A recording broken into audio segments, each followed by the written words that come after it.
Good morning, students. In last class, we studied pre-independence Indian English poetry. Pre-independence Indian English novel we studied in last class. So students, in today's class, we will study about post-independent Indian English poetry. Here we come to know the post-independence Indian English poetry means it started in after independence. Last ಕ್ಲಾಸ್ನಲ್ಲಿ ನಾವು ಸ್ವತಂತ್ರ ಪೂರ್ವ ಭಾರತೀಯ ಕವನ ಮತ್ತು ಕಾದಂಬರಿಗಳ ಬಗ್ಗೆ ನೋಡಿದ್ವಿ.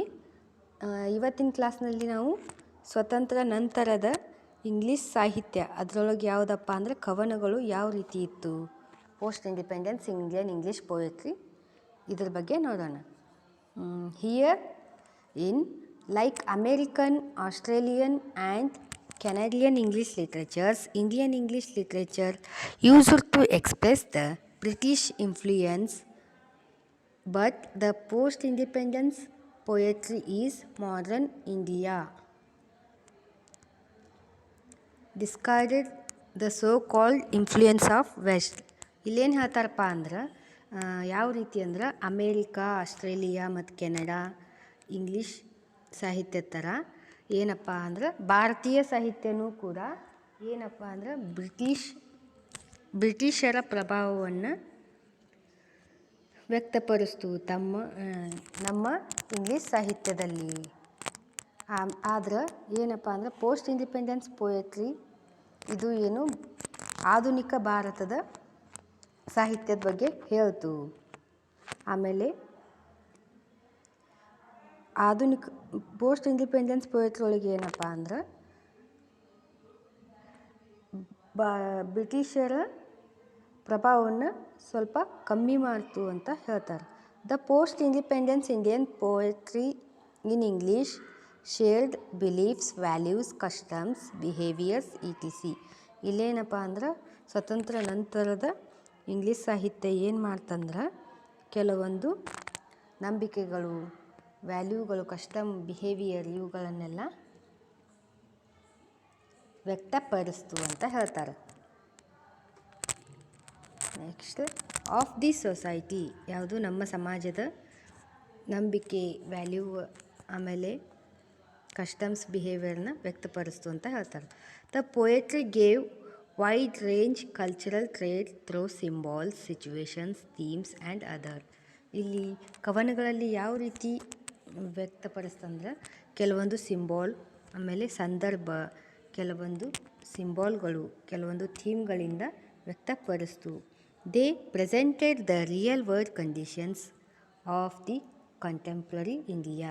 ಇಲ್ಲಿ ಏನು ಮಾಡ್ತಾರಪ್ಪ ಅಂದರೆ ಕವಿಗಳು ನಿಜ ಅಂದರೆ ಜಗತ್ತಿನ ನಿಜ ಸಂಗತಿ, ನಿಜ ಪರಿಸ್ಥಿತಿ ಯಾವ ರೀತಿ ಐತಿ ನಮ್ಮ ಇಂಡಿಯಾದ್ದು ಅಂಥೇಳಿ ವ್ಯಕ್ತಪಡಿಸ್ತಾರೆ ಕವಿಗಳು ಅಂತ ಹೇಳ್ತಾರೆ. Indian legends, folklores, situations, idioms and themes became the features of Indian English poetry. ಈ ಭಾರತೀಯ ಇಂಗ್ಲೀಷ್ ಸಾಹಿತ್ಯದಲ್ಲಿ ಇಂಗ್ಲೀಷ್ ಸಾಹಿತ್ಯ ಕವನಗಳಲ್ಲಿ ಏನು ವ್ಯಕ್ತಪಡಿಸಿದ್ರಂದ್ರೆ ದಂತಕಥೆಗಳು, ಜನಪದ, ಆಮೇಲೆ ಕೆಲವೊಂದು ಸಾಂದರ್ಭಿಕ ಸಂದರ್ಭಗಳು, ಆಮೇಲೆ ಯಾವ ರೀತಿ ಇದ್ದು ಇವುಗಳನ್ನು ಥೀಮ್ ಮುಖಾಂತರ ವ್ಯಕ್ತಪಡಿಸಿದ್ರು ಅಂತ ಹೇಳ್ತೀವಿ. ಇಲ್ಲಿ ಕೆಲವೊಬ್ಬರು ಪೋಯಟ್ಸ್ ಬರ್ತಾರೆ. The poets like first one Nissim Ezekiel 1924 to 2003. He was the first of the new poets. He is aptly called the father pioneer of modern Indian poetry in English. ಇಲ್ಲೇನಪ್ಪ ಅಂದರೆ ನಿಸ್ಸಿಮ್ ಎಜಕೈಲ್ ಅವರು ಬರ್ತಾರೆ. ಇವ್ರಿಗೇನಂತ ಕರೀತಾರೆ ಅಂದ್ರೆ ಭಾರತೀಯ ಇಂಗ್ಲೀಷ್ ಸಾಹಿತ್ಯದ ಪಿತಾಮಹ ಅಂಥೇಳಿ ಕರೀತಾರೆ. He is a very Indian poet in Indian English. ಇವರು ಇಂಗ್ಲೀಷ್ ಸಾಹಿತ್ಯದಲ್ಲಿ ಒಬ್ಬ ಪ್ರಮುಖ ಕವಿ ಅಂತ ಹೇಳ್ತೀವಿ. He experimented idioms and language of India's Indians, which became the matter of criticism and was looked down upon as Babu Angrezi, Bombay English and English ETC. ಇವರೇನಪ್ಪ ಅಂದ್ರೆ ಕೆಲವೊಂದು ತಮ್ಮ ಕೃತಿಗಳು ಬರೀತಾರೆ. ಯಾವುದು ಇಂಗ್ಲೀಷ್ ಸಾಹಿತ್ಯದೊಳಗೆ ಅವು ಏನು ವಿಮರ್ಶಾತ್ಮಕ ಕವನಗಳನ್ನ ಬರೀತಾರೆ. ಅದು ಯಾವುದಂದ್ರೆ ಬಾಬು ಅಂಗ್ರೇಜಿ, ಇದು ಯಾವುದಪ್ಪ ಅಂದ್ರೆ ಬಾಂಬೆ ಇಂಗ್ಲೀಷ್ ಒಳಗೆ ಐತಿ ಅಂತ ಹೇಳ್ತಾರೆ. Next, Ezekiel's poetry was a kind of debut in the literary field. He wrote prolifically in addition to prose and drama. ಇವ್ರು ಏನು ಮಾಡ್ತಾರಪ್ಪ ಅಂದ್ರೆ He wrote prolifically in addition to prose and drama. He published poetry collections also. ಇವ್ರು ಏನು ಮಾಡ್ತಾರಪ್ಪ ಅಂದರೆ ಕೆಲವೊಂದು ಗದ್ಯಗಳು ಮತ್ತು ನಾಟಕಗಳನ್ನ ಬರೀತಾರೆ. ಇವರು ಕೆಲವೊಂದು ಕವನ ಸಂಕಲನಗಳನ್ನು ಪಬ್ಲಿಷ್ ಮಾಡ್ತಾರೆ ಅಂತ ಹೇಳ್ತಾರೆ. His collected poems was also appeared in due course. ಇವರ ಕಲೆಕ್ಷನ್ ಪೋಯಮ್ ಏನು ಡ್ಯೂ ಕೋರ್ಸ್ ಒಳಗೆ ಇರ್ತಾವಂತ ಹೇಳ್ತಾರೆ. Next, he is the poet of situations, human being about which he wrote with subtle observation. ಇವರೇನಪ್ಪ ಅಂದ್ರೆ ಮಾನವನ ಸಾಂದರ್ಭಿಕ ಚಿತ್ರಣದ ಬಗ್ಗೆ ಇವರು ತಮ್ಮ ಕವನಗಳನ್ನು ಬರೀತಿದ್ರು ಅಂತ ಹೇಳ್ತಾರೆ. Next, Hi wrote with A touch of humour and irony but with genuine sympathy. ಇವರ ಕವನಗಳಲ್ಲಿ ಏನಿರ್ತಿತ್ತಪ್ಪ ಅಂದ್ರೆ ಹಾಸ್ಯ ಮತ್ತು ಕೆಲವೊಂದು ಐರನಿ ಮತ್ತು ಸಿಂಪತಿ ಕರುಣೆಯ ಬಗ್ಗೆ ಇರ್ತಿತ್ತು ಅಂತ ಹೇಳ್ತಾರೆ. His important works are a time to change, 60 poem, the third, the unfinished man, the exact name, hymns in darkness, latter day, psalms. These are the poems of Nissim Ezekiel. After that, here we come to know P. Lal, 1929. He is the earliest and one of the prominent poets during the 1960s. He led the writers' workshop group of poetry. He started the modernist reaction against the romantic tradition of Indian poetry. ಇವರೇನಪ್ಪ ಅಂದ್ರೆ ಇವರು P Lal ಅವರು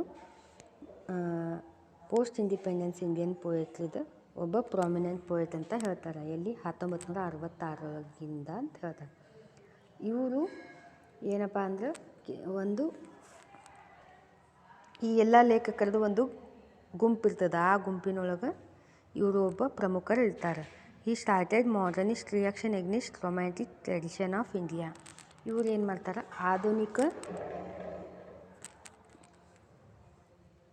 ಇವರು ಸಾಂಪ್ರದಾಯಿಕದ ವಿರುದ್ಧ ಒಂದು ಆಧುನಿಕ English ಸಾಹಿತ್ಯವನ್ನು start ಮಾಡ್ತಾರೆ ಅಂತ ಹೇಳ್ತಾರೆ.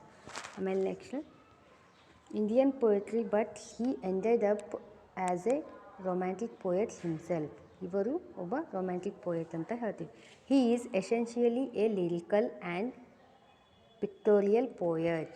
ಇವ್ರಿಗೇನಂತ ಕರಿತೀವಿ, ಒಬ್ಬ ಲಿರಿಕಲ್ ಮತ್ತು ಪಿಕ್ಟೋರಿಯಲ್ ಪೋಯೆಟ್ ಅಂತ ಕರಿತೀವಿ. HM. Williams finds in his poetry the brevity of Japanese haiku and tanka. HM. Williams ಅವ್ರು ಏನು ಹೇಳ್ತಾರಪ್ಪ ಅಂದ್ರೆ ಇವರು ಯಾರು ಪಿ ಲಾಲ್ ಅವರ ಕವನಗಳಲ್ಲಿ ಏನು ಕಾಣ್ತಾರಪ್ಪ ಅಂದ್ರೆ ಜಪನೀಸ್ ಹೈಕು ಆ್ಯಂಡ್ ಟಾಂಕಾ ಅಂಥೇಳಿ ಬರ್ತಾರೆ. ಅವರ ಥರ ಇವರು ಬ್ರೇವಿಟಿಯನ್ನು ಕಾಣ್ತಾರಂತ ಹೇಳ್ತಾರೆ. He has love for nature like Wordsworth. He is deeply influenced by T S. Eliot. ಇವರು ಏನು ವಿಲಿಯಂ ವರ್ಡ್ಸ್ವರ್ತ್ ಅವ್ರ ಥರ ನಿಸರ್ಗದ ಮೇಲೆ ಅಪಾರ ಪ್ರೀತಿಯನ್ನು ಹೊಂದಿರ್ತಾರೆ. ಆಮೇಲೆ ಇವರು ಟಿ.ಎಸ್. ಎಲಿಯಟ್ ಅವರಿಂದ ಬಹಳ ಪ್ರಭಾವಿತರಾಗಿರ್ತಾರೆ ಅಂತ ಹೇಳ್ತೀವಿ. ಇವ್ರ ಕೆಲವೊಂದು ವರ್ಕ್ಸ್ ಬರ್ತಾವೆ, important works. Loves the first, change they said, Draupadi and Jayadratha and other poems. After that Calcutta, a long poem, Ghalib's love poems, the Bhagavad Gita. These are his important works. After that, A.K. Ramanujan, 1929. He is most outstanding poet of the 60s.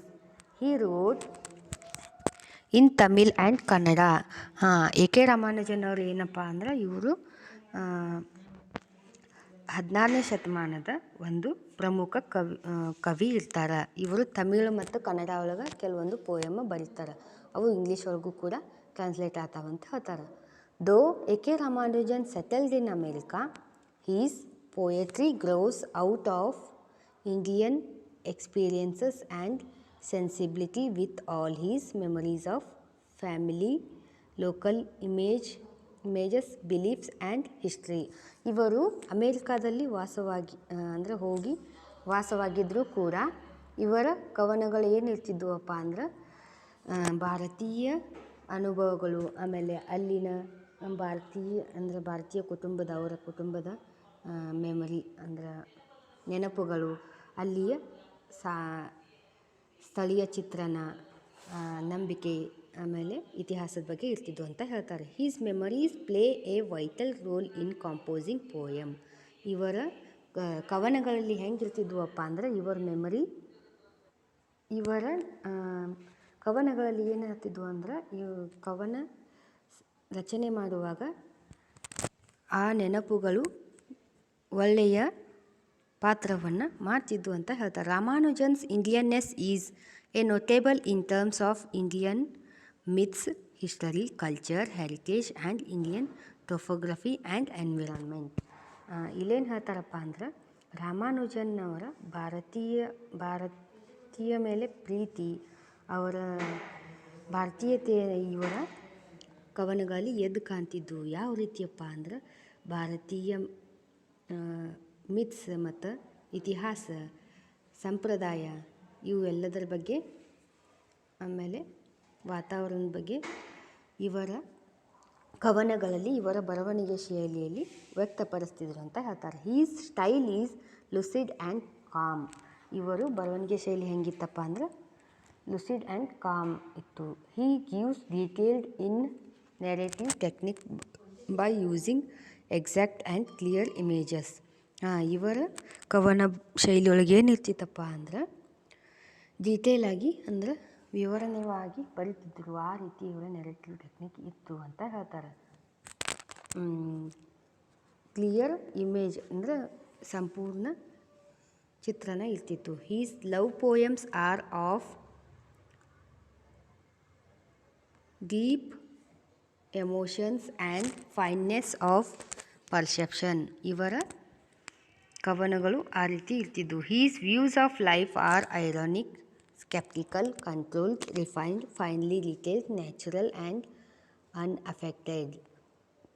ಏನಿರ್ತಿತ್ತಪ್ಪ ಅಂದರೆ ಜೀವನದ ಬಗ್ಗೆ ಇವರ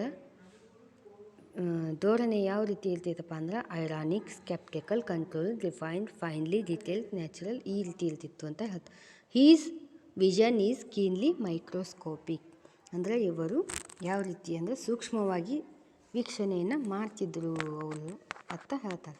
he's important works are the Striders, Relations, Second Sight, selected poems, the collected poems of A.K. Ramanujan, and uncollected poems and prose of A.K. Ramanujan. After that, we come to know British Nandi, 1947. He is the most outstanding poet. He produced dozen collections of poems. He is an innovator in various stanzas, patterns, italicized expressions and material patterns like Iliad. ಇವರು British ನ್ಯಾಂಡಿಯವರೇನು ಇವರು ಒಬ್ಬ outstanding ಪೋಯೆಟ ಇರ್ತಾರೆ. ಇವರೇನು ಮಾಡ್ತಾರಪ್ಪ ಅಂದ್ರೆ ಒಂದು dozen ಗಟ್ಟಲೆ ಕವನ ಸಂಕಲನಗಳನ್ನು ಬರೀತಾರೆ ಅಂತ ಹೇಳ್ತಾರೆ. ಆಮೇಲೆ ಇವರು ತಮ್ಮ ಕವಿತೆಗಳಲ್ಲಿ ಏನಪ್ಪ ಅಂದ್ರೆ ಡಿಫ್ರೆಂಟ್ ಸ್ಟಾಂಜಾ ಅನ್ನೋಕೆ ಏನಂತೀರಿ ಮೇಡಮ್, ಸಾಲುಗಳನ್ನು, ಪ್ಯಾಟರ್ನ್ಗಳನ್ನ ಯೂಸ ಮಾಡ್ತಿದ್ರು. ನೆಕ್ಸ್ಟ್ ಇಟಾಲಿಸೈಡ್ ಎಕ್ಸ್ಪ್ರೆಷನ್ಸ್ ಆ್ಯಂಡ್ ಮಟೀರಿಯಲ್, ಕೆಲವೊಂದು ಎಕ್ಸ್ಪ್ರೆಷನ್ ಮಟೀರಿಯಲ್ನ ಯೂಸ್ ಮಾಡ್ತಿದ್ರು. ಯಾವ ರೀತಿ ಅಂದರೆ T.S. ಎಲಿಯಟ್ ಅವ್ರ ಥರ ಇವರು ಯೂಸ್ ಮಾಡ್ತಿದ್ರು. His poetry reveals boredom, horror and restlessness of modern man.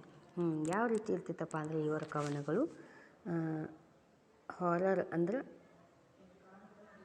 Horror ಆಮೇಲೆ ರೆಸ್ಟ್ಲೆಸ್ನೆಸ್ ಯಾರು ಆಧುನಿಕ ಮಾನವನ ಈ ಬಗ್ಗೆ ಇರ್ತಿತ್ತು. He is the poet of city and urban images. ಯಾವ ರೀತಿ ಅಂದರೆ ಪಟ್ಟಣ ಮತ್ತು ಹಳ್ಳಿಯ ಚಿತ್ರಣ ಇರುವ ಕೆಲವೊಂದು ಪೋಯಮನ್ನು ಬರೀತಿದ್ರು. His important works are Of Gods and Olives, Tonight This Savage Rite and Temple. And after that we come to know Kamala Das.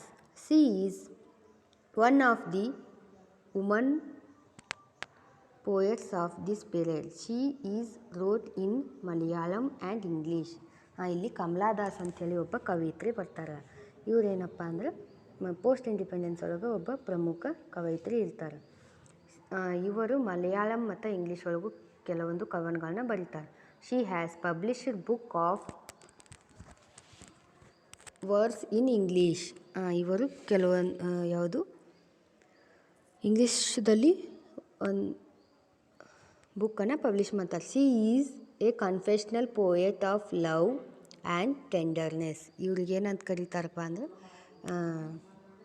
ಕೆಲವೊಂದು ಲವ್ ಪೋಯಮ್ಸನ್ನು ಬರೀತಾರೆ. She gives living expression of modern Indian woman throughout the feelings.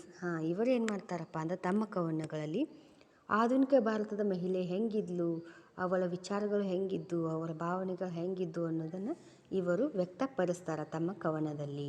Har poems are condensed with the image and symbols of love and lust. ಇಲ್ಲೇನು ಹೇಳ್ತಾರಪ್ಪ ಅಂದರೆ ಇವರ ಕವನಗಳಲ್ಲಿ ಯಾವ ಚಿತ್ರಣವನ್ನು ಕೊಡ್ತಾರೆ ಅಂದರೆ ಕೆಲವೊಂದು ಪ್ರೀತಿ ಮತ್ತು ಲಸ್ಟ್ ಇದರ ಬಗ್ಗೆ ಚಿತ್ರಣವನ್ನು ಕೊಡ್ತಾರೆ. Her poetry is of feminist and religious rebel. ಇವರ ಕವನಗಳು ಯಾವ ರೀತಿ ಇರ್ತಿದ್ವು ಅಂದರೆ ಮಹಿಳೆಯರ ಬಗ್ಗೆ ಇರ್ತಿದ್ವು, ಆಮೇಲೆ ರಿಲಿಜಿಯಸ್ ಆಗಿ ಇರ್ತಿದ್ವು ಅಂತ ಹೇಳ್ತಾರೆ. Her important works are Summer in Calcutta, the Descendants, the Old Playhouse and other Poems and Stranger Time. ಇವು ಇವರ ಕವನಗಳು. After that here we come to know these new or modern poets deals with themes like protest, escape, affirmation, self-expression, rootlessness, loneliness, alienation, feminism, love, sex, religion, Marx, romance, primitivism, sensualist, symbolism, spiritualism, etc. Some poets scrutinized the inner and outer world through the poetry of introspection. ಇಲ್ಲೇನು ಮಾಡ್ತಾರಪ್ಪ ಅಂದರೆ ಈ ಕೆಲವು ಕವಿಗಳು ಏನು ಮಾಡ್ತಾರಂದ್ರೆ ತಮ್ಮ ಥಾಟ್ಸ್ಗಳನ್ನು ಈ ರೀತಿ ವ್ಯಕ್ತಪಡಿಸ್ತಾರೆ ಅಂತ ಹೇಳ್ತಾರೆ. So that students, today we will come to know about post independence Indian English poetry. We will continue in next class.